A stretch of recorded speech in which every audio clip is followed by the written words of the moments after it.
అక్క ఓఆర్ఎస్ తాగేస్తున్నావా? Yes, it's healthy.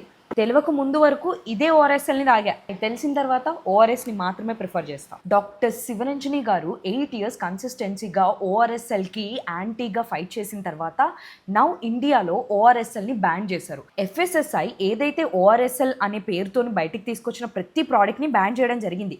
ఏవైతే డబ్ల్యూహెచ్ఓతో అప్రూవ్డ్ అయిన మాత్రమే ఇప్పుడు బయటికి తీసుకొచ్చారు.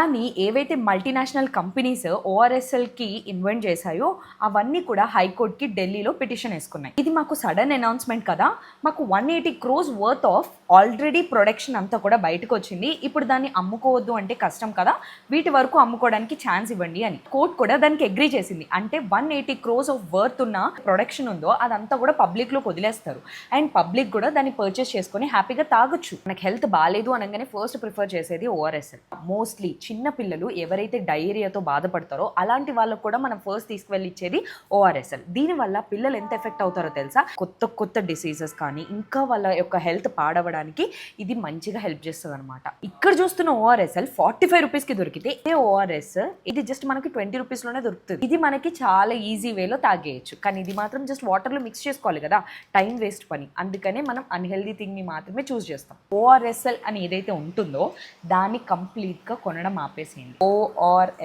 ఓఆర్ఎస్కి ఓఆర్ఎస్ఎల్కి చాలా డిఫరెన్స్ ఉంది. సో చూసుకొని పర్చేస్ చేయండి. పాటు మీ పిల్లల హెల్త్ కూడా జాగ్రత్తగా చూసుకోండి.